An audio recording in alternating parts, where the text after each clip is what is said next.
we are going to talk about what is happening with federal policy changes and the Seattle, Puget Sound region.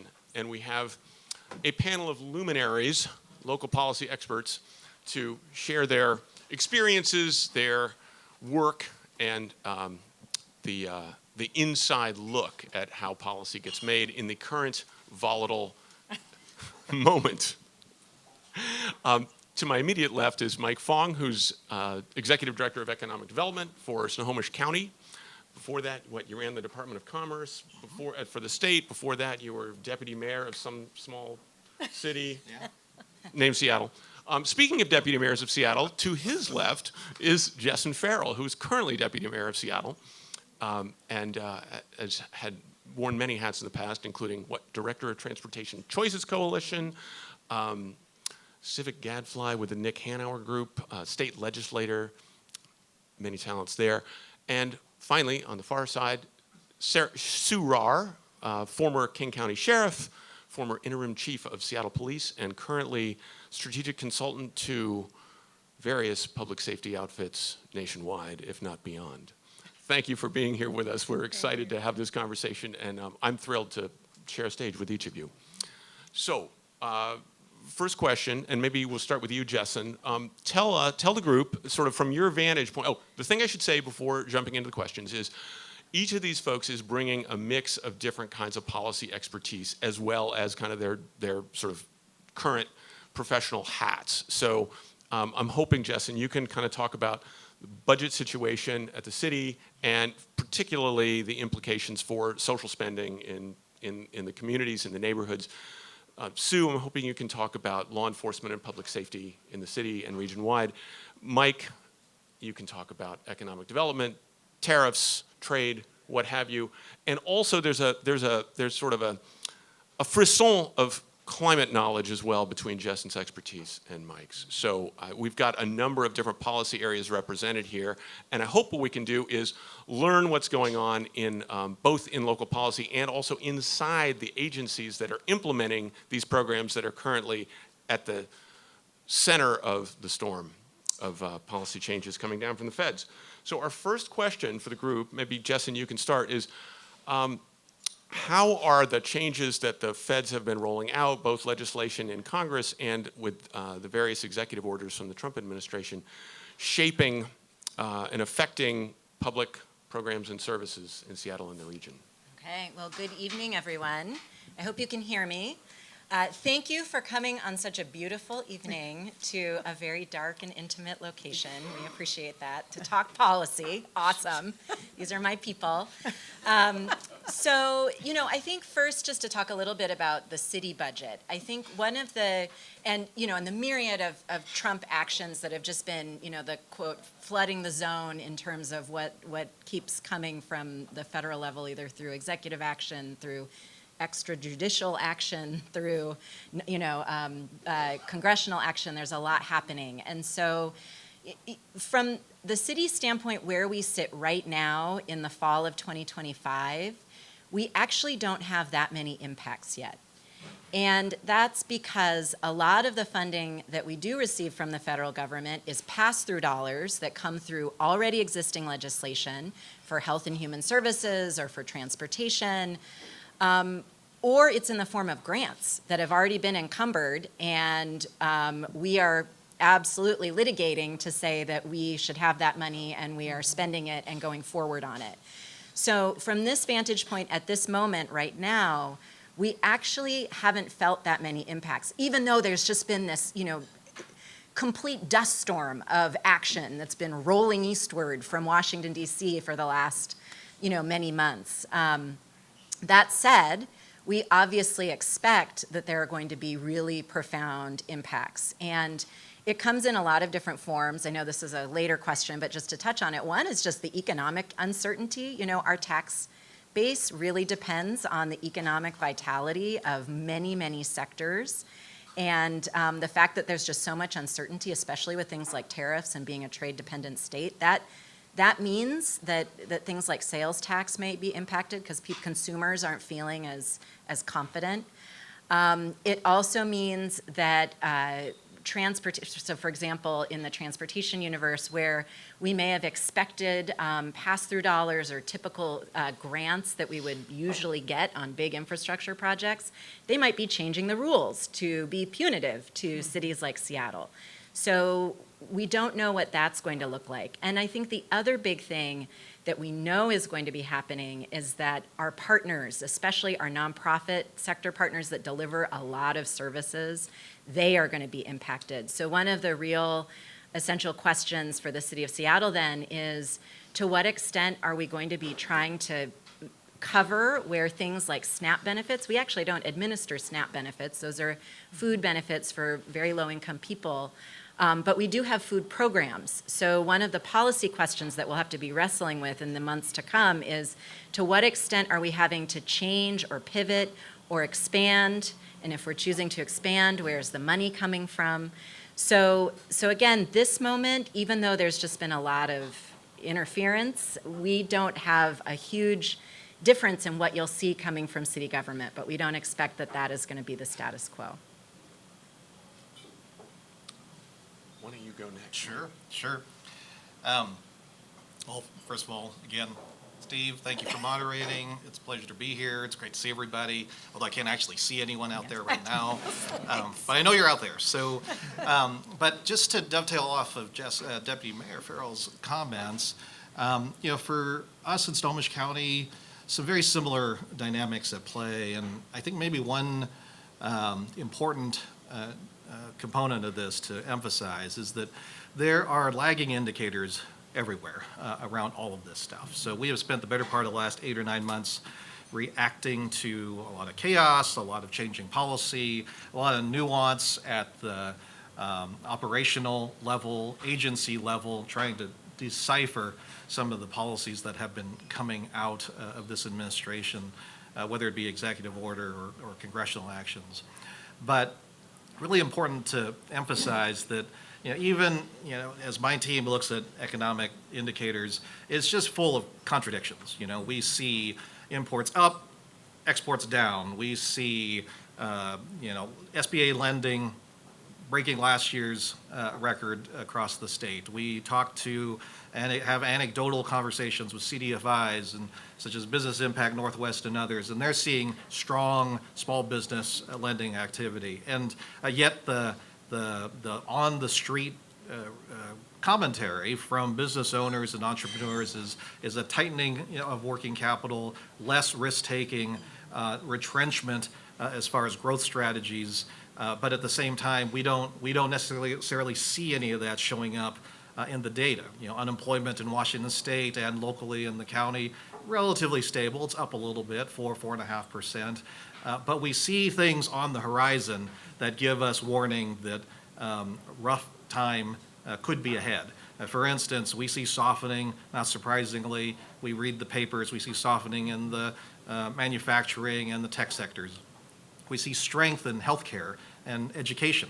So, and we also know that a lot of layoffs or folks that have been let go in some of these sectors have had severance packages and have a tail to when we start seeing those UI claims start to show up in the data. And we're just about at the point where in the next quarter or two, we expect to see some of that data show up and be felt across the region. But UI is? Unemployment insurance claims. So I say that because I also want to note that I am returning to local government after a couple years at State Commerce and a couple years at SBA as regional administrator, and there have been some striking realities that have been reinforced to me in the context of this conversation around federal funding. So, for instance, in our county, we have a general fund of about $325 million. Which comparatively to the city of Seattle's nearly $1.5 billion general fund is really almost maintenance nothing. budget. So roughly $300 million in general fund tax revenue. 80% of that in county government is essentially going to criminal justice system and public safety. So that leaves roughly $70 to $80 million for what I really think about as true discretionary spend by local government in general fund allocation for the county. The federal dollars that are directly coming to the county, either through direct grants and pass-through grants through the state, is roughly $70 to $80 million on an annual basis. So the sheer volume and percentage of impact that we have that is at the county government level that comes from federal resources is pretty significant. And we do not have the same, how should I say it? When I'm in Snohomish County, I speak to them about luxuries of Seattle and King County as far as levy-supported taxpayer investments. The 1% property tax cap is enormously handicapping to our ability to maintain just basic services. And if you layer on top of that such an extraordinary reliance on federal funding to just do day-to-day operations, that the chaos and the variability and expectations and the uncertainty around what is going to remain and what isn't has taken up so much bandwidth of local government staff that just in worker productivity alone, we have lost dramatic capacity just in the last 8 to 9 months. So, and it continues because we continue to try to figure out how to interpret DEI actions at the county and what we can accept and what we can't accept in funding and the relative risk associated with it. We continue to day to day face new communication from agencies about expectations of grants around public works, infrastructure, human services, HUD, et cetera. So, all that to say that is very fluid and we're reacting in real time, and it's a real challenge, enormous challenge. Thanks. Sue, what are you seeing out there? All we do is arrest bad guys. I don't know what you guys do. No, it's interesting as you're talking about the impacts. The criminal justice, for local government, we're the people that take 70 to 80% of all the money, and so everybody hates us because we gobble up all the money. But part of the problem that we face, if to use a kind of a medical analogy, when human services and housing and education, everything's well funded and working well, that's like preventative medicine, and not that many people get really sick. The cops are kind of like the emergency room. And so when we see all these federal cutbacks to human services, the way that impacts public safety is the safety net phrase. And, the cops are the last line of defense when there's nobody else. At 3 o'clock in the morning, when your, adult child with mental illness is tearing the house apart. It's not ideal to send a cop, but all of those other systems, we're not able to meet the needs of that person. So there's that piece of it. In terms of actual money for paying for local law enforcement, it's pretty insignificant because there's federal partnerships with some of the federal law enforcement agencies and task forces, but in the big picture, that's really not the most significant impact. For me, when I look at the funding cuts that are coming out, I'm most worried about the human services funding cuts to having the direct impact. Where I also see that having a big impact, though, is at the federal level when we come to bigger picture looking at public safety and how we protect the community. And a lot of progress was made on police reform efforts, starting with Obama, going through. There's a lot of research, a lot of programs, a lot of ideas that were implemented to improve how we police. And I'm on the board of directors for the National Policing Institute, which is a non-membership driven organization that looks at best practices for policing. Our funding is about 70% federal grants, and it's just been gutted. And so several programs that I've been affiliated with to look at diversifying law enforcement, better practices, alternative call response, all of that money's been cut. And so it's so discouraging to have made so much progress. And that's going to trickle down to the local level. And then, of course, Department of Justice, that's its own horror show that I won't go into. Thanks. I'm curious if you can talk a little bit about what the day-to-day work of government, of economic development work, of sort of the city and of law enforcement looks like right now. I mean, Mike, you alluded to it a few minutes ago when you sort of talked about the running around trying to figure out what we can and can't talk about, or what we can and what the latest lawsuit or court decision means for this funding stream or that program or that regulation. But give us more of a flavor of what's going on inside the bureaucracies or inside those nonprofit community-based partners that are responsible for implementing policy. This is where my sort of Evans School policy geek side gets to shine, or I'm hoping that you can illuminate it for the audience. Sue, maybe you can. Well, actually, Mike, why don't you take this one and then we'll go down the line. Sure. So I'll give one very concrete example that has taken up probably the better part of the last 4 or 5 months. Is we had received some. And again, it's an example of how, as we go through the process of deciphering federal policy and guidance from agencies, and then proceed through the litigation process in coordination with the state and King County, the one that most comes readily to mind for me in terms of just how much bandwidth it's taken is around HUD funding around continuum of care. We had about $17 million of funding annually that essentially supports the safety net that Sue was talking about, just how, and spread across a whole series of programs, everything from behavioral health to homelessness shelters, et cetera. And, we heavily rely on that funding to keep the safety net operational. And we went through a series of starts, stops, 2 steps forward, 2 steps back.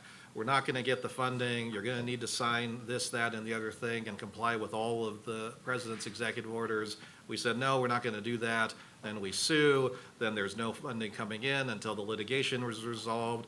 But in the meantime, you have nonprofit providers throughout the whole service continuum that are wondering when the fiscal year starts on July 1, is the county going to continue to pay the bills or not? Yeah. And the truth is that the amount of time that we had to spend either identifying contingency funding or essentially issuing 60, 90-day notices that, funding will probably cease to continue if we don't see the releasing of funds from the federal government, and it just creates, pandemonium and chaos from the agency level to our departments to nonprofit providers, and this was essentially a 4, 5, 6 month ordeal.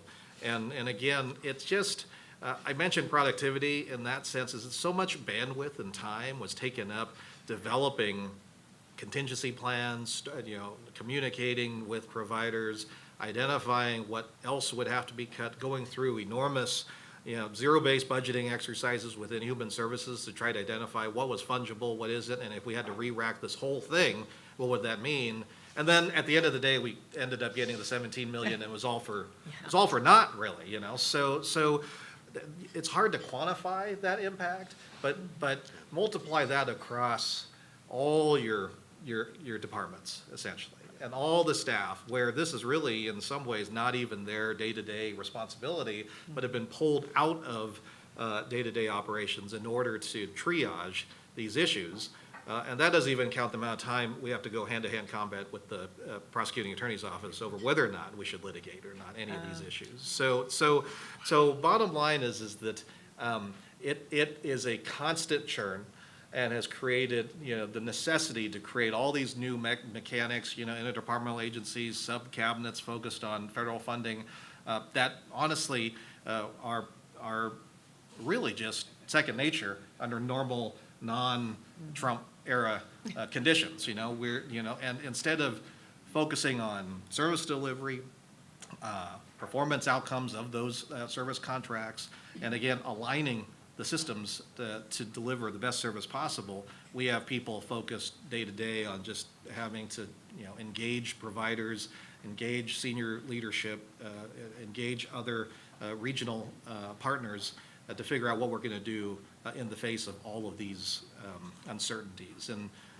that's just one very, very specific example. And then I want to turn it over to Sue and Jessyn, but I'll add 2 little anecdotes of, we talk about the data as lagging indicators, but there are a few things that I do want to point out that are very real. One is around tourism and international travel into the state. I was just looking at some of all the tough talk around tariffs and all of the anti-immigration messaging. I mean, our cross-border crossings from Canada into Whatcom County year over year are down 100,000 people in the month of August. And that is reflected in the reduction in hotel stays that we're seeing, the reduction in Airbnb stays, and ultimately is going to be a reflection in reduction in sales tax revenue generated. And we are actually seeing some early indication that we're going to be a few million dollars short of forecast on sales tax. So all of this is going to start showing up a little bit later, and that later is on our doorstep, I think. So. All right. Wow, thanks. Jessyn, what are you seeing us at the so city of good. Seattle? What Yeah. are your colleagues up to? What are you seeing with the nonprofit partners? Well, the sun is outside. The gloom is in here, I guess. No, I will say, I've been on the job for 7 months as deputy mayor, and what Mike is describing really feels like just what I think deputy mayor does of a big city like Seattle, which is a lot of swirl, a lot of chaos, a lot of incoming. So it's really hard for me to know like what level of additional chaos all of the Trump stuff is versus just the regular day-to-day chaos that happens in the mayor's office. So, but I will say there are kind of three things that are happening. One is we are looking really proactively about how do we create some resilience and stability in our budget and in the way we deliver services. And one of those things is something that you we'll see on the ballot in November, which is we worked with the mayor and Councilmember Rink worked together to put together a B&O tax package that shifts the taxation so that you have a free $2 million profit, and then we adjust rates beyond that. But what that does is it creates $30 million in funding for us to be able to anticipate what may be coming.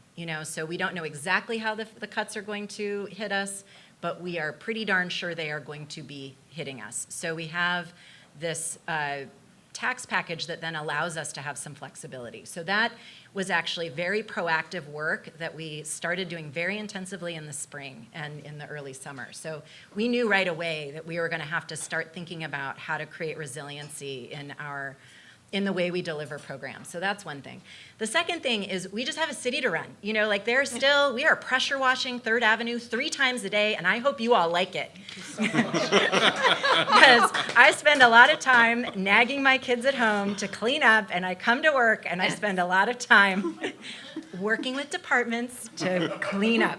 So we do a lot of that these days. The restroom audit, a lot more cleaning in our parks restrooms. So there just is this level of delivering service every single day that we still have to do, regardless of what, utter chaos is happening at the federal level. And it's expected, but it is also just a really necessary part of creating a livable, safe, economically vibrant city.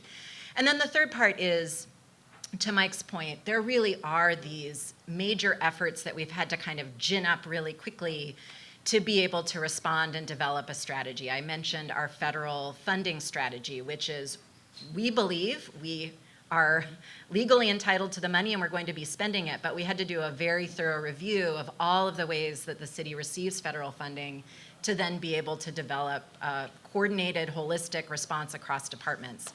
Similarly, with the really deeply harmful real-time impacts on immigrants and undocumented people in our community, that is a continuing, evolving issue in how we deliver government services. And there are a lot of different things that go into it.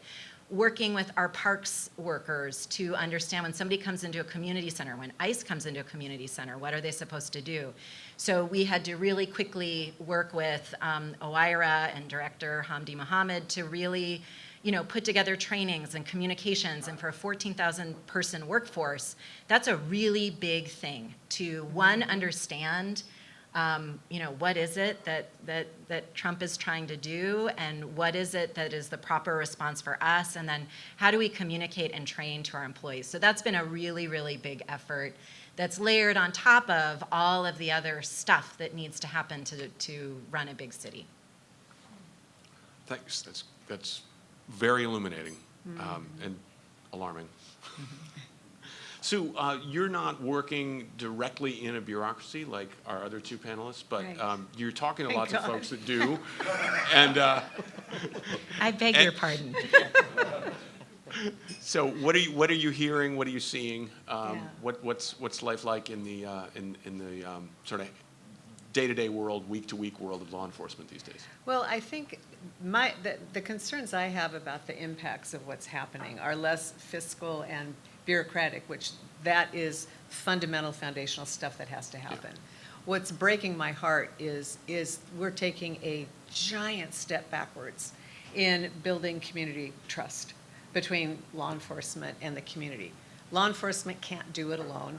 And we, I think, particularly in Seattle, made significant strides in improving the relationship with our communities.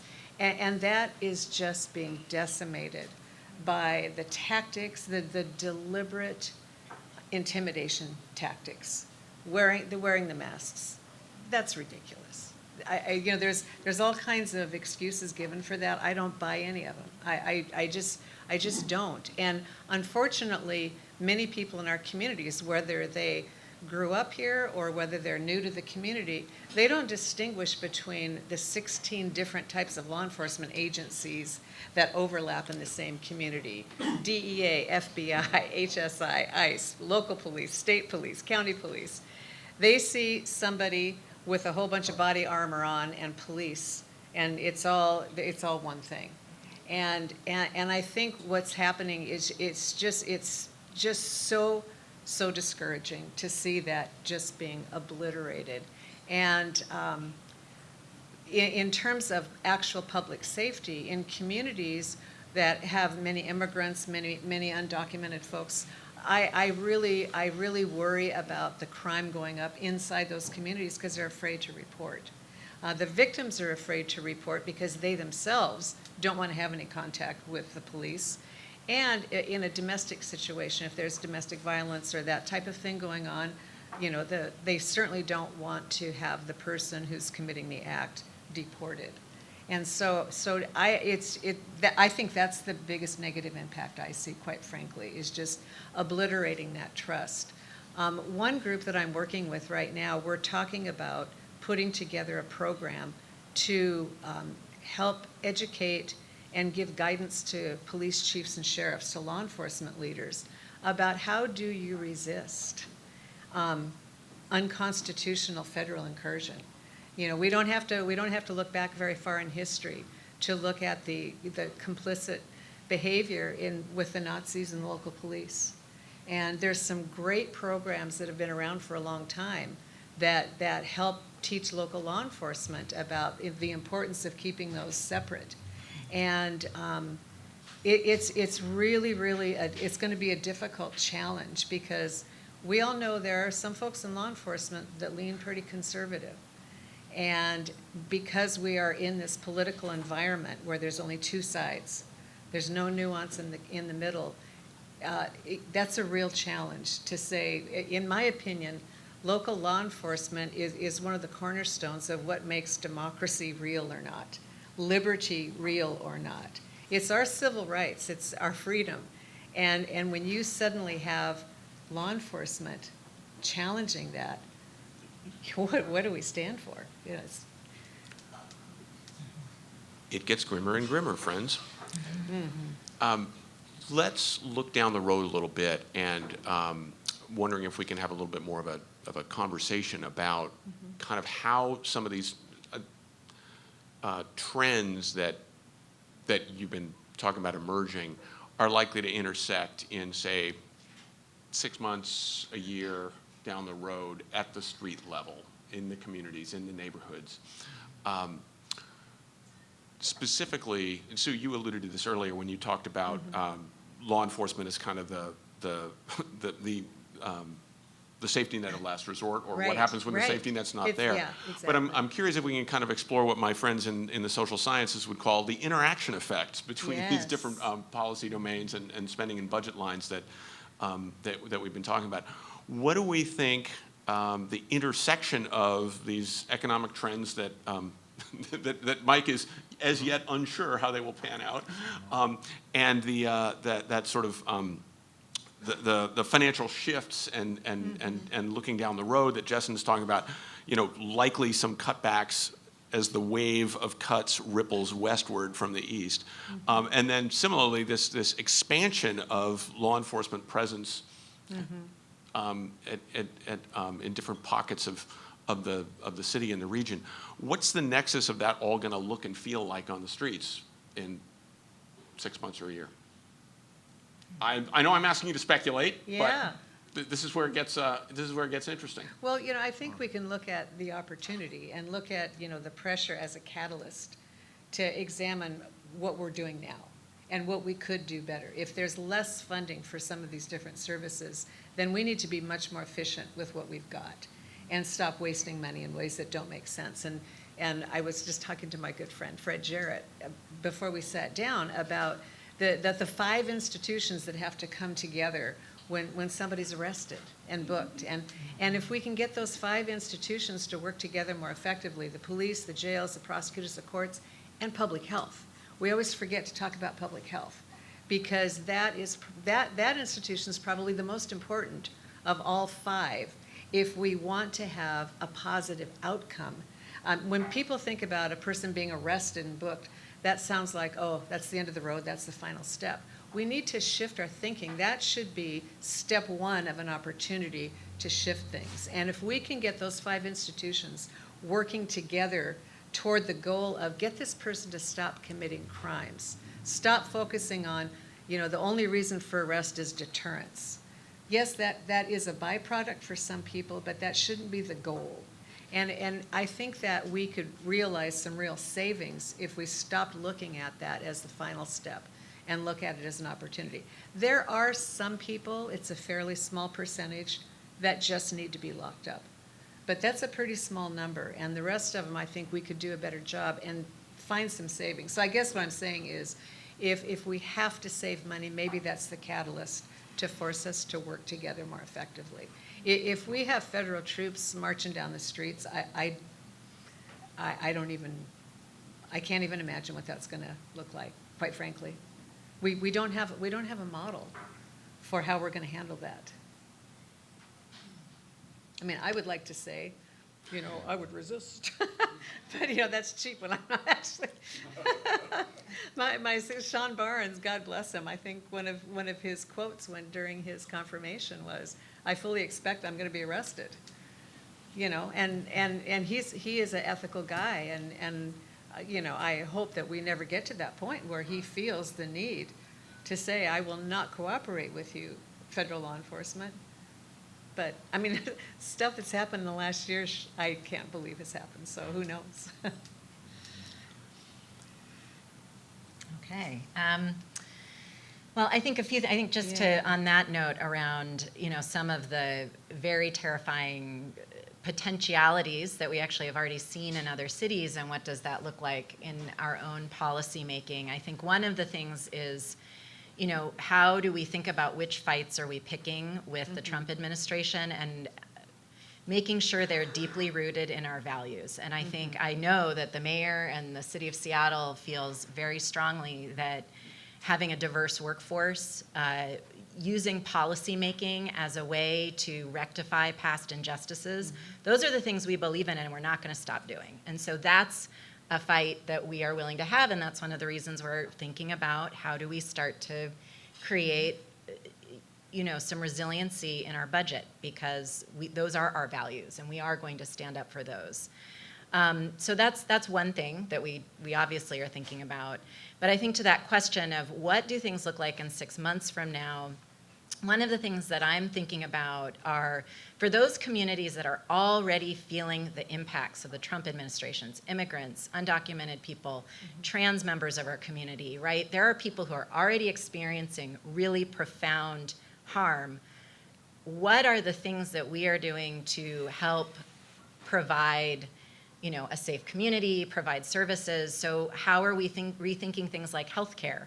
How are we investing more in legal aid? There are these things that maybe the city hasn't necessarily done, and I'm not committing us to anything. I don't want to get in front of, the policy making and the mayor, but there are these things that are going to change, and we know we're going to have to be nimble to be able to meet the moment, because there are people in our community that are already suffering.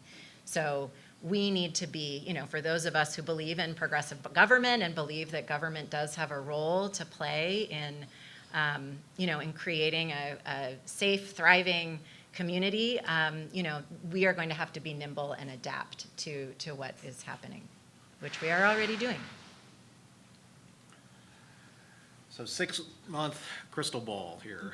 A couple thoughts come to mind. One, I think, reinforcing what Sue and Jessyn have talked about, I think there's a lot of recalibration going on right now in local government to really think about how what is to come is going to need some read and reaction. First of all, we have not seen any of the Medicaid, Medicare implications and the healthcare system impact really start to materialize yet. And that is going to put much more pressure on the social service safety net, and I think it's going to force governments into a prioritization exercise as far as what are the must-dos relative to the nice to haves, and that's just a reality.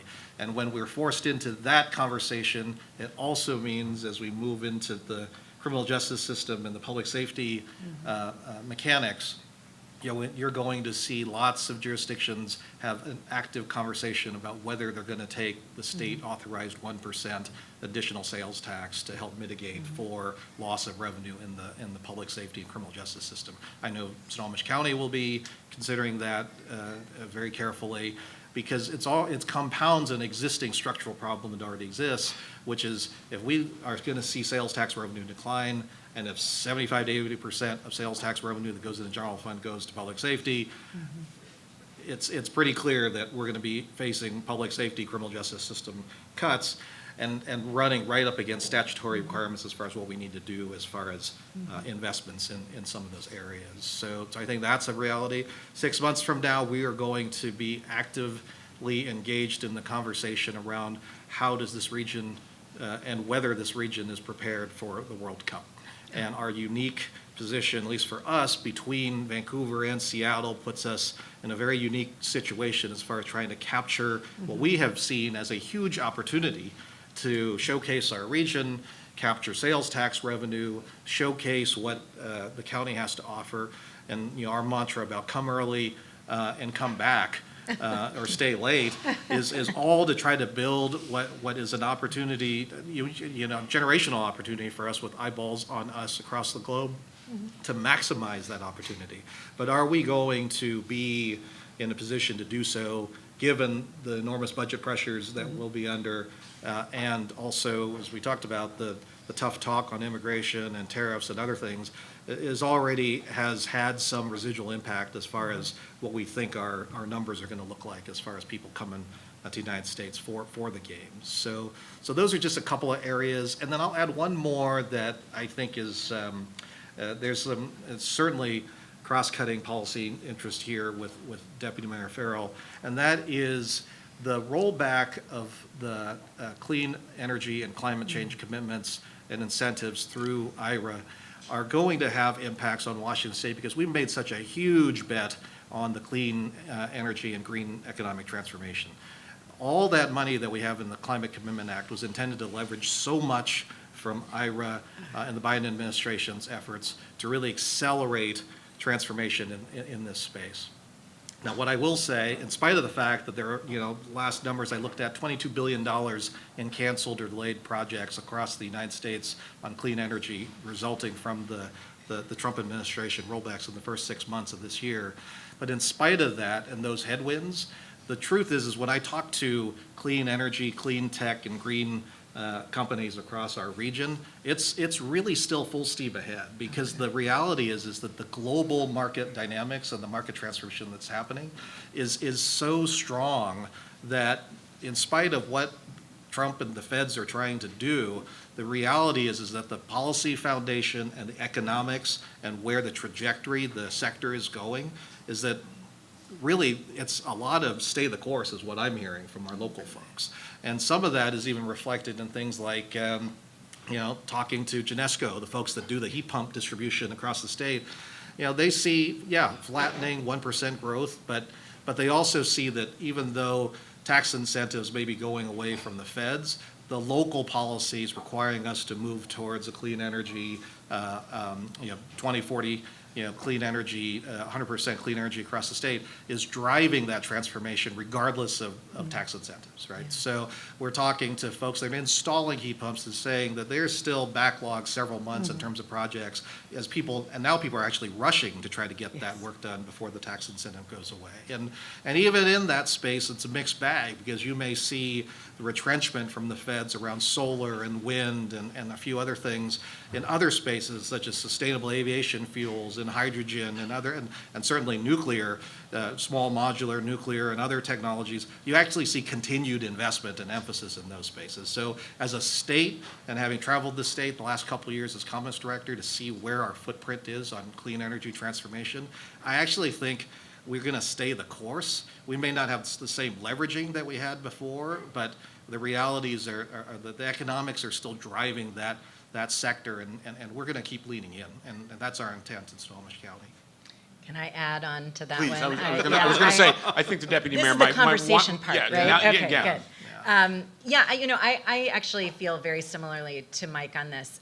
I've worked on environment and climate issues for 25 years, and except for those really awesome 3 years of the Biden administration, the feds have not been a partner, on most of the time. And in fact, it wasn't until 2016, I think, and I know we live in a fact-free era, but if somebody wants to actually get the facts right on this, I think it was around 2016 that the Supreme Court said that the EPA could finally regulate climate emissions, So that's not been that long. We have a lot of policy-making, civic muscle memory, and civic infrastructure around climate and environment here that means that all of those things that Mike is talking about are going to continue. Maybe we don't get the scale that we would have gotten with the federal government. And don't get me wrong, the federal government as a partner is really important. But for most of the time that I've been working on these issues, the feds have been sometimes there, sometimes not, and sometimes really in the way. And so I think that there's just a lot of bright spots in what we're doing. I'll throw out a couple in addition to taking the heat pump issue, and this was something that Mike and I worked on together when you were at Commerce. With state and local dollars, we are on a trajectory to switch out all of our oil-heated homes in Seattle. That's 8,000 homes by 2030. And we chose oil-heated homes because those are the most emissions from our residential, and that's awesome. And that is just federal and, that's just state and local dollars.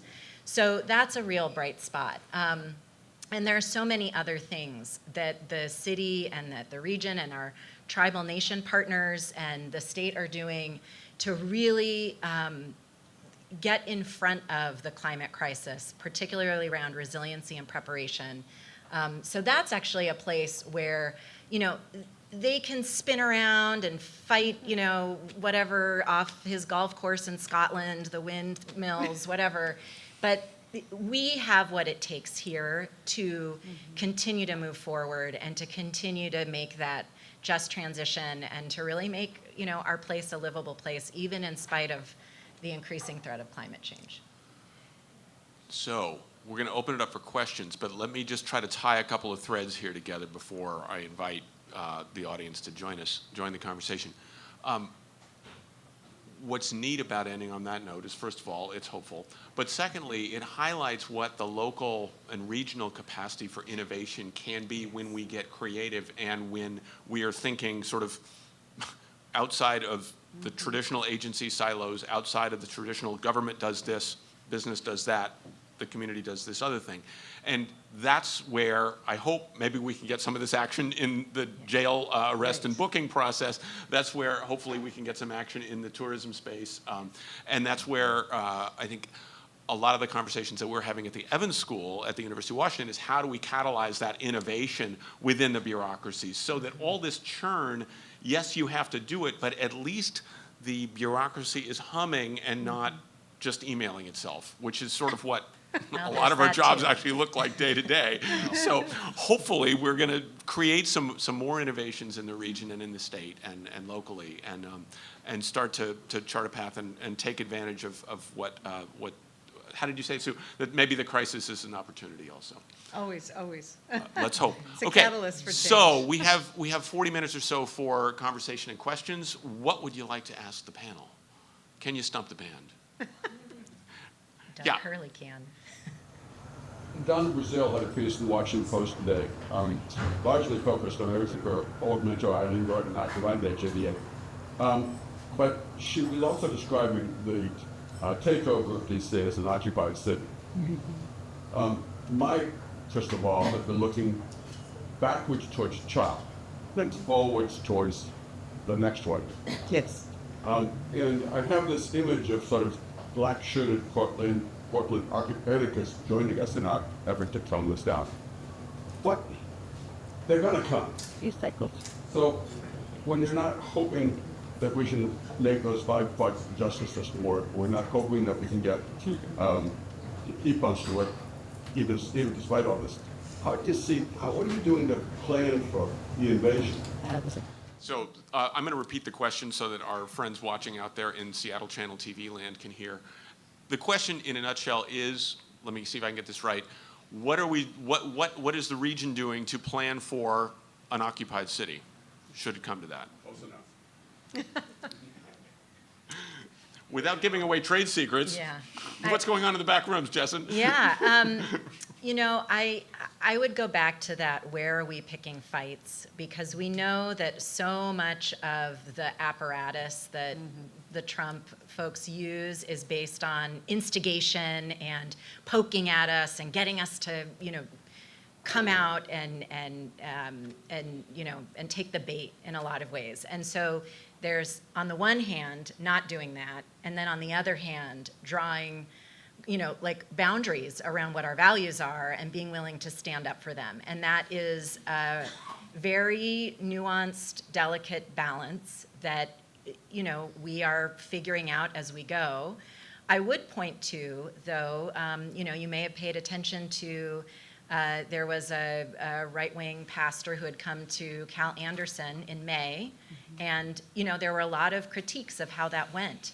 They came back in August, and it was a very different experience, and that's in part because we adjusted how we respond, how we plan, how we work with community groups, and how we even, you know, again, work across our regional partners too. So we are adjusting as we go. And again, I think having a mindset of nimbleness, but really working, you know, our bureaucratic communications structures and being able to coordinate across departments, that's really, really important. We often get in the way of ourselves in a response when we need to be responding. So we're really building up that sinew internally so that as we need to be nimble, we have the, you know, the things inside to be able to, and also the relationships with community to be able to navigate this. Sue, do you have any? Well, I want to be careful because I can't speak about the current state of the Seattle Police Department, but I can tell you the ground is different now than it was in 2020. The cooperation between city departments is much better. You probably think I'm crazy how much I love your pressure washers at SDOT. but I'm telling you, sometimes you need a tangible, visible thing to demonstrate that something has changed. And it was the cooperative efforts between SDOT, the police department, the care team, all of these different city departments worked together, and that's why we saw such a transformation along the Pike Pine corridor. That didn't exist in 2020 as far as I can tell.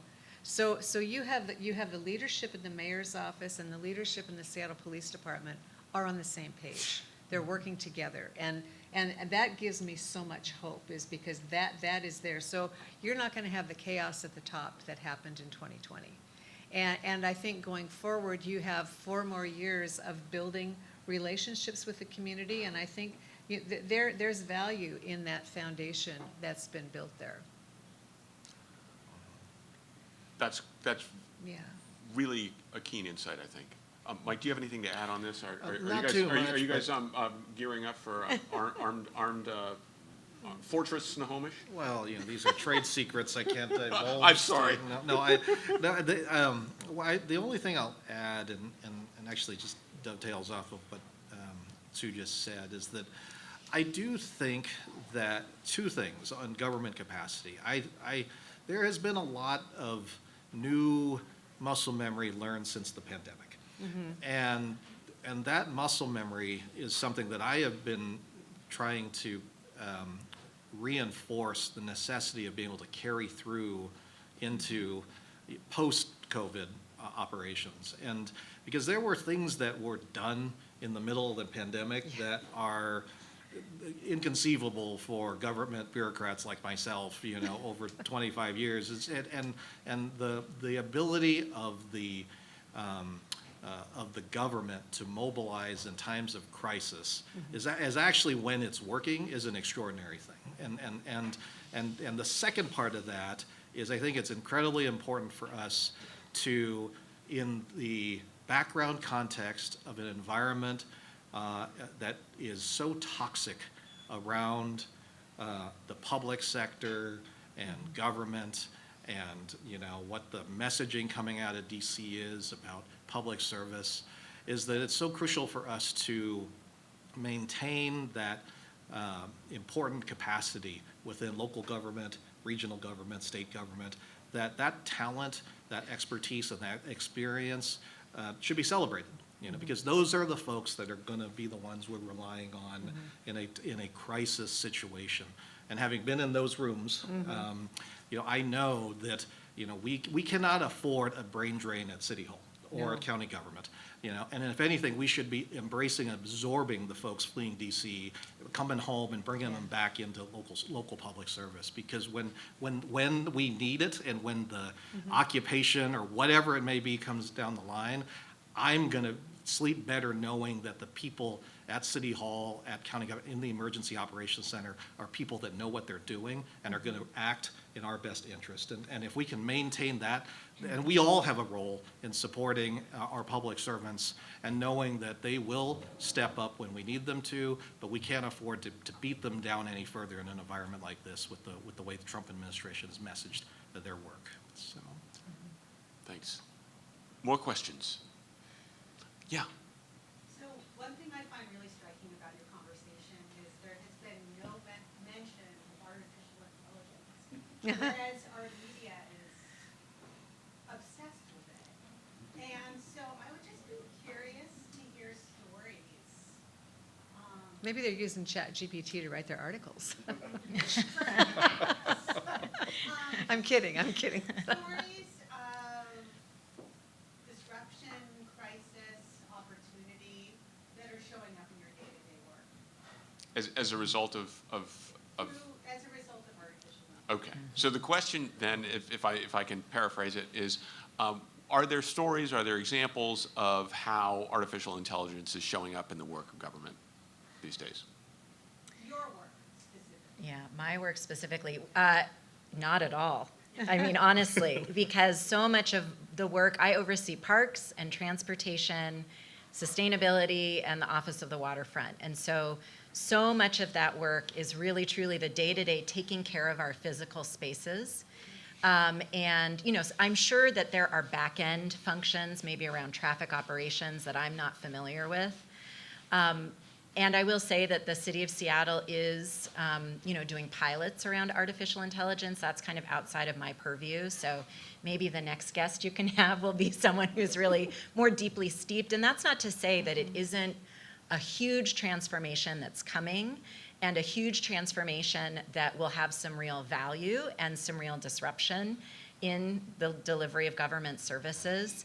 But that, for now, isn't an area that I'm really deeply focused on. So I can't answer that other than to ask ChatGPT to write my answer for me. So I have an answer, which I don't even really know how to use. So there you go. I think not specifically artificial intelligence, but just the technology that we can rely on to bring multiple data sources together, to identify crime patterns, or I'm probably going to scare you all now, but there is so much data being collected on every single one of us every moment that we're in public spaces. And we now have the technological ability to track your license plate from, as soon as you back out of your garage until you drive into Seattle, park in the parking garage. And it's so fast to be able to track where people are going. Now, the dark side of this is it creeps me out. I don't want the government tracking where I am. But when I was sitting in the police chief chair and we have a horrific crime, you're dang right. I want to know exactly where was that license plate for the hour before the homicide and for the half hour after the homicide, because we can be far more effective at crime prevention and crime fighting if we use the data properly. What we have to focus on, I think we spend so much time focusing on the technology itself, and we have to be having a lot more conversation about the policy. And what happens, where the data is already being sucked up, and mostly by private vendors. This is not necessarily the government grabbing all of this data, but what are we doing with the data? Who gets to look at it? And who gets to, mix and match it together? There's a lot of opportunities there, but mostly people are focusing on the technology and not the policy. Yeah, I don't have much to add on this. I will provide one anecdote, which is that I was talking with our IT director just last week, and the natural inclination for us to say, oh, in the space of AI, we should be thinking about how we might innovate for the future of what government looks like in interacting with the public. And I raised this point with him, and his response to me was actually that the posture that we have taken thus far has actually been to be a little bit cautious when it comes to AI. And we're not actually leaning in as much as I would have thought, and that we're actually gonna, this is probably too strong of a term, perhaps let a few others innovate first before we start to move into that space more proactively. So I thought that was an interesting anecdote, just pulling back the curtain, that we have the committees and folks looking at various pilots and potential areas of opportunity, but it is not, it has not entered day-to-day policy or operational conversation for me whatsoever. So. I'll just speak to this from the standpoint of the Evans School. So we're a school of public policy and governance, the University of Washington, and we teach and we talk to policy analysts, and I think there is some growing use of generative AI in the sort of an analytic space. Again, it's a little bit, it's very different in terms of the way the data is used, but it's a little bit analogous to what Sue was talking about, in that there are these big databases out there, and so an analyst can get a heck of a lot more done if they can ask a chat GPT or a copilot to do a synthesis of a bunch of different stuff from databases. So there are definitely some policy analytics shops out there that are working with it. And the other thing I should say is on the policing and law enforcement data front, our colleague Sandeep Kaushik has a new podcast. Is it Seattle Nice, Sandeep? Yeah, should Seattle surveil more? So you can hear the dulcet tones of Sandeep and his colleagues on the Seattle Nice podcast, exploring exactly the question that Sue was just talking about. Okay. Well, and I think don't lose sight of the fact that it's private companies that have most of the data. It's not like government's just out there, and that's, I think, a really tricky conversation. Is how much those private companies are willing or pushing out that data. And how much they're charging us for it. Yeah, I guess as a private consumer, I'm not really too excited about all of my text messages being up in the cloud, and anybody who wants can pull them down. And I'm regretting sending that really funny meme. It's like it was really funny when I pushed send, but it looks so okay. good Everybody, go look up Sue's Instagram. Next question. Is that hi, Stephen? This is our colleague Stephen Paolini from the Block Table. Hi. I'm curious, and this is really because something you said, Sue, that's making me think about it. But I'm curious about how you guys are dealing with the challenge of keeping and even some cases restoring trust in the public institutions that you're working in at a time where the federal government is so good at undermining that trust. Honestly, I thought about it in the context a little bit too of the conversation around surveillance, where there's this sort of fear around if we surveil more, does that help Trump? Justified or not, I mean, I'm not the expert at all on that, but just curious about how you guys are seeing that in your day-to-day roles, where the sort of trust in government has been at an all-time low.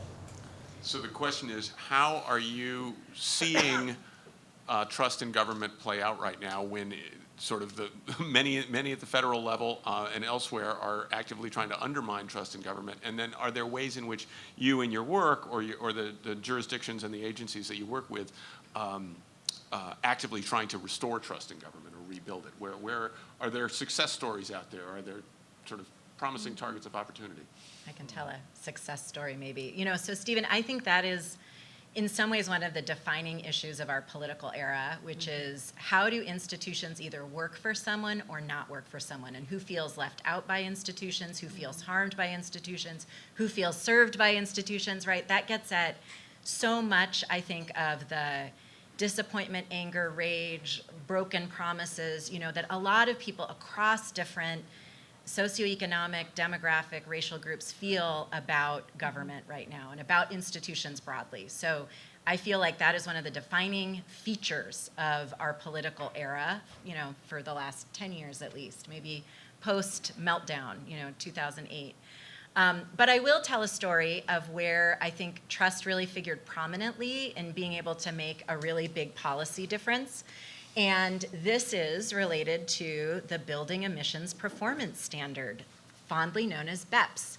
This is the mayor's signature environmental legislation, and I got to help negotiate this law, which basically requires our largest building owners downtown to decarbonize their buildings by 2050. And this single policy will reduce emissions in Seattle by 10%. That's a big thing. And now we only need to do that 9 more times, and we've reduced our emissions, and it's great.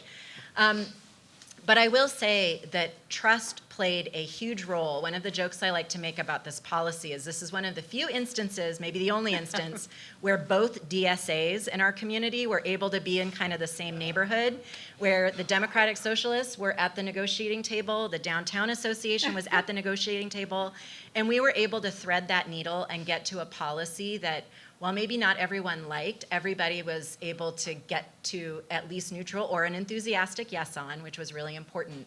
And we did that in part because of trusted relationships in the business community where people were able to come to the table and talk to us, and also trusted relationships in the labor and community advocacy communities that were built through things like the Green New Deal Oversight Board that Office of Sustainability and Environment administered, and so created a space where an entity, OSE, could build relationships with people in our community who may not be very trusting of government and what government says. And yet we were able to really build a policy that is very ambitious, that is really going to take a lot for building owners to actually achieve, and will make a real difference in our own city's emissions, in the jobs that we create, and the fact that we're creating safer buildings for people to be in a, in a smoky day or in a really hot day. So that's an example where bringing those deep community relationships really, really matters, and then has a benefit in being able to move policy forward. And the director of the Office of Sustainability and the Environment at that time was? It was me. All right, restoring trust in government. How are you guys doing it in Snohomish? Well, I mean, I think what I can say about this is that as we are dealing with everything that's sort of, for a while there, it seemed like a daily occurrence as far as something new coming out of the administration. The part of the tactical chaos theory of just pushing as much out as quickly as possible. And it puts local government, I think, is in a very difficult situation where we're asked to reassure and provide some certainty in the context of uncertainty and when we don't have the answers either. And this is both the challenges of local government and why I love local government so much, is that because you're on the front line, you're at the front door, and that's where the questions are going to come. Even if we have absolutely no idea what Trump's latest EO means, or what this is going to do to immigration policy, or how law enforcement will interact with communities.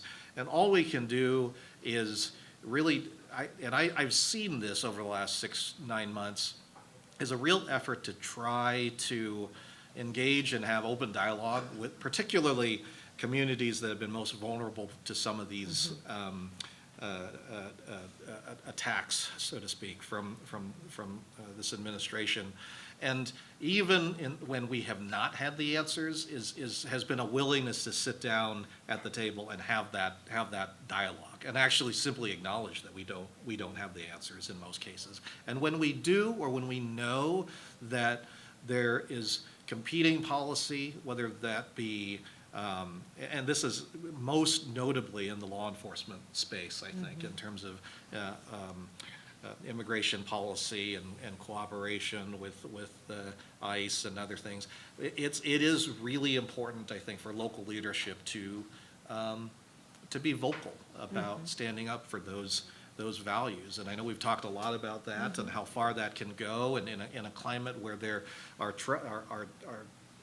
trust deficiency to begin with. And it's also worth noting that dynamic, and for me, has been acutely noteworthy, that it is different in a Seattle versus Snohomish County, or rural county versus, King County even. So it does take some nuance as far as how you're going to interact and communicate with the public. But in this context, I think having really, and we have leaned in and had robust communication where possible, but also acknowledging that there are things where we just don't have answers to. It doesn't necessarily reassure folks, but at least they know that we're processing this in real time with them as well.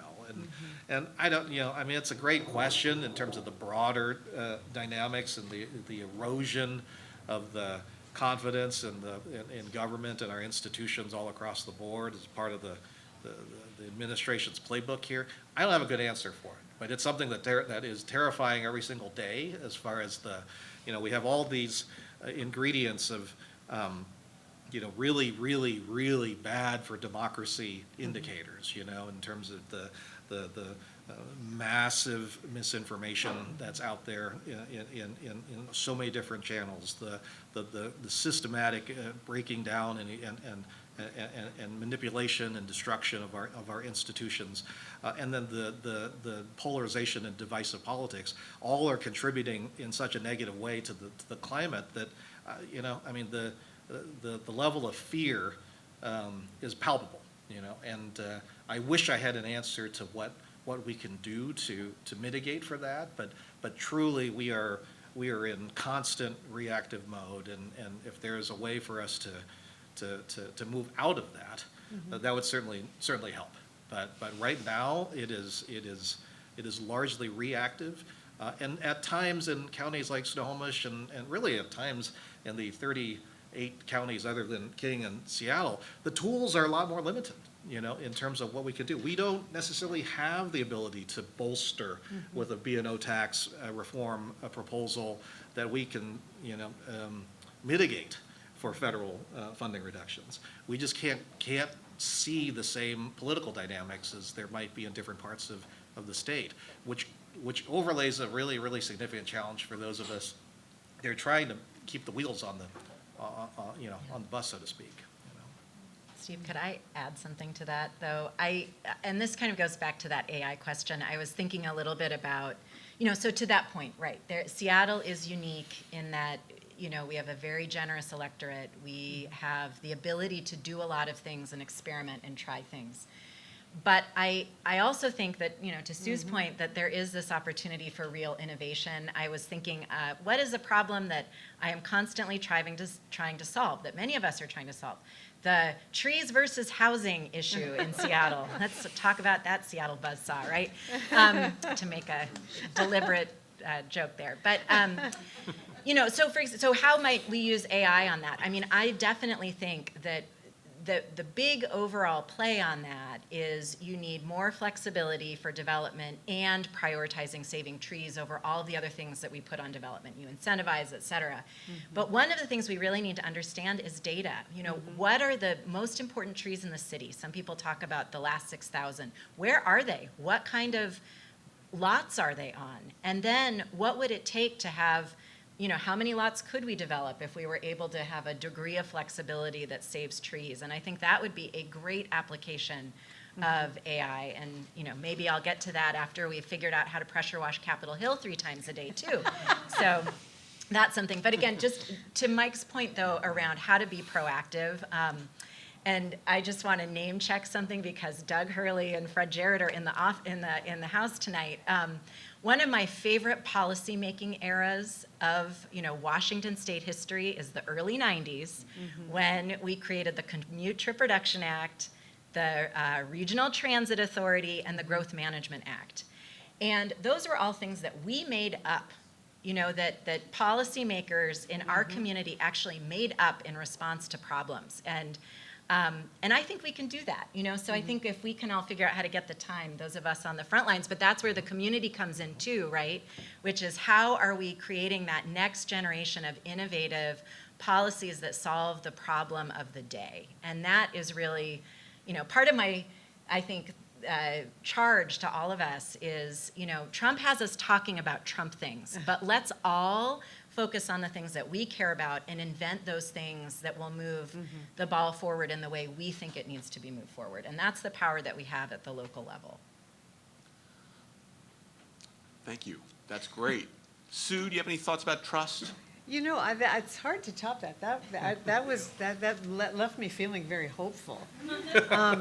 I think it might be an opportunity for a massive civics lesson for people that don't really appreciate the distinction between local and federal government.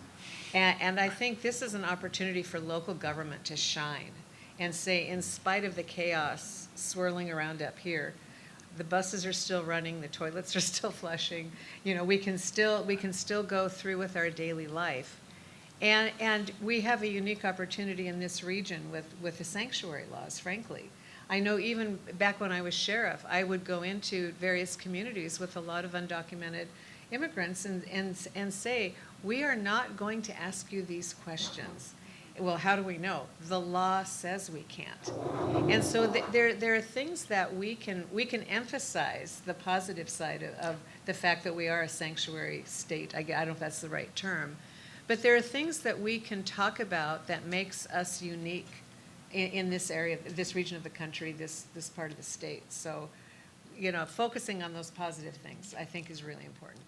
I think, let me underscore a couple of things here. This is a special region, and it's felt more special at some times than it does at others, than it has at others. But let me remind everyone, Metro won lots of awards in the 70s and 80s. All that creative work around sort of at the nexus of climate and environmental policy that Jessyn talked about, we were a model there for a little while, okay? The Seattle police were like the first place to have a lot of bike cops. Now, this is like going back a long time. My point here is that these are also institutions and policy areas where we've all been wringing our hands going, at various times in the last 10 or 15 years going, what can we do about X agency or thus and such policy area? We have had windows in our regional history where we have been at the forefront of some very cool stuff. So let's get there again, is what I'm hearing. All right. Is that Mr. Jarrett? Hi. Hi. So I actually believe that there are cases, as rare as they may be, where government works. But I'm, kind of out of retirement place now, and so I watch social media and the radio cast. Boy, I sure don't hear it. And I keep talking to some of my local representatives, and they say, you guys argue on next door. There's a lot of people who have all the answers on next door. maybe somebody who does could start to communicate. And the genius of our president is that he is an extraordinarily good communicator, probably the best communicator we got, maybe with the exception of Clinton, but certainly back to Roosevelt, to Reagan. We need to find ways to communicate the government does do things right. We need to know how to show the government does things right. And that's going to start to build trust. Trust is not going to come until people see success and hear it and are not carrying it out. So the question, I think, to the group then that raises is, are there examples or are there strategies or tactics that those of us that care about public service can use to communicate really vividly and powerfully the value of government and some of the cool stuff it can do, some of the publicly valuable stuff it can do. So this is a really good one where I don't know that government is actually the right venue for being the amazing communicator, in the sense that, Trump is an effective communicator in the sense that he takes up attention. But to do that, he busts open a lot of norms that I think we care a lot about here in terms telling of the truth. telling the truth, ethics. So we have very strict rules about what is campaigning, what is not campaigning, and I think we care about that here. So I really appreciate that point, and I think we're always constantly figuring out, how do we show off the waterfront, which is really extraordinary, right, and what's happened there.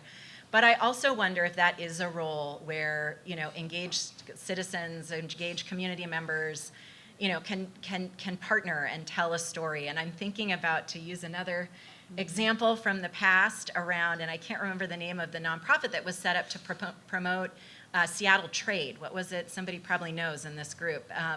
But it basically was a nonprofit that was set up to work with the port, with the ports, with the city to promote trade, right, in a way that city government or maybe the ports couldn't do without having that kind of outside group be able to promote. So I would just encourage us to think about how, this is a place where maybe the best role is actually for community members to be trolling next door and talking about how awesome the waterfront is, for example.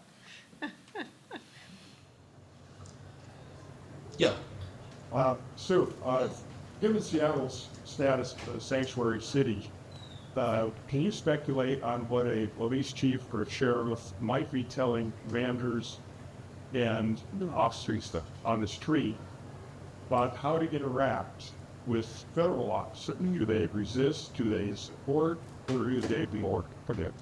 So can I repeat the question? Yes, please. Thanks. That's a great Gives me a question. minute to think. So the question is what would a police command staff or a chief or a sheriff communicate to their officers and their commanders about how to react if they were face to face with federal law enforcement agents who were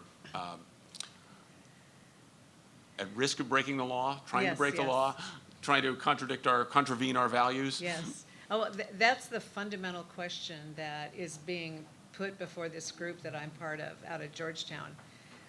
What do we tell our leaders and commanders to do when that ICE agent is doing something that we believe violates the Constitution?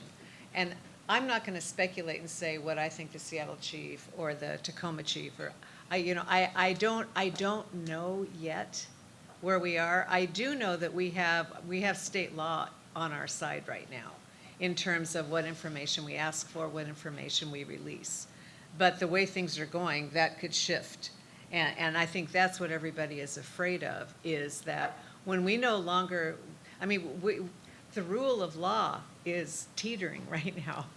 And I don't know how a police department functions when the rule of law begins to collapse. And that's what you're describing, is when there's a fundamental breakdown between what the Constitution says we can do and then what a federal agent says we can do. So I don't have an answer for you yet. Thus far, the laws that we have been effective, but I don't know where we're going to be in 6 months. not a great answer, sorry. We have time for one or two more questions. Yeah, hi. I just want to follow up with that. As citizens or as a social worker, what can I do if and when ICE shows up in my neighborhood? And so my daughter's in Boston and they just raided communities there. And so she went to her professor saying, if I see a police car with ICE on it, am I allowed to protect my classmates? So what will happen in Seattle? I don't expect you to know the answer, but you're in Wallingford, the Central District, as a citizen. How do we respond? So the question is, are there things that citizens can do, in particular social workers or faculty members or others who have some sort of institutional standing or responsibility for communities or neighbors who may be at risk of an ICE raid or something like that? Again, I'm getting ahead of my skis here. Physical resistance, I would never recommend that because you're not going to win that fight. But I do think there's nothing that compels you to cooperate. And so I think that's probably the most rational thing to do right now is if you feel like what's happening is unconstitutional, is not legal, certainly don't provide assistance. And I think that's where local law enforcement can be very effective. I at least like to think that our local law enforcement has a good enough relationship with schools, with medical facilities, and those sorts of local institutions that if there was a question, they would call 911 and say, hey, I mean, this happened a few times when I was still the interim chief. We get a call from a principal, hey, there's a couple of big guys with ICE, they thought they were ICE agents. I don't know how they were marked. So calling the local police, I think is still a good option, but this is just such uncharted territory. And I hate to say, yeah, do this, and then you end up in handcuffs. Could I take a stab Yeah, at that one? and I have a story from the university also. So No, I'm Yeah. sure. I bet. Yeah, I think all institutions are wrestling this. So one resource that the City of Seattle has is if you go to the Office of Immigrant and Refugee Affairs webpage, there's a whole list of guidance for what people can do in a variety of circumstances. And so I encourage everyone to go look at that. There are trainings, there are articles, there are a whole set of different resources. So that's a really good place to start, and then you can kind of think about your own individual circumstance. And at the City of Seattle, we have protocols for our employees and how to bring that up through the chain of command, how we communicate about it. But I do think for just residents, that's probably going to be the best resource, and there are a whole variety of circumstances that you can look at and see if that's useful. And I would say, based on what the University of Washington has done, we have a policy, we have recommendations for faculty about how you can protect your classroom. Call university security immediately. If there's no response, you call 911. Here's what you say. Here are the things you can say to anybody who tries to enter your classroom without authorization, who's not part of the learning community. So the lesson I take from this is look to the institutions that you trust or represent or live near. Yeah. If you are a leader or a member of an institution, even if it's just a neighborhood group, talk about this stuff and figure out, what are we going to do? What is our policy? What are we going to recommend to each other? Last question, and then we're going to wrap up. Hi. But you thinking about these kind of trends that come together around, like, Jessyn, you were talking about a room where there's two DSAs and they're online. So you're talking about political polarization. And the questions here around trust and what do we do? And that question, what are we supposed to do? Feels like the question at the bottom of the hallway. And I'm wondering, other than, look to the government to solve it, which, sadly today, and then I think about polarization, and I think about loneliness, and I think about the internet and AI and all of these forces that are coming together to ask us to do something deeply inhuman, which is to be separated from each other. And I'm wondering if, like, bringing it all back together to, like, you've expressed what you think the government should do. What do you think is important for the citizenry to do, other than to come to the next block table and not just?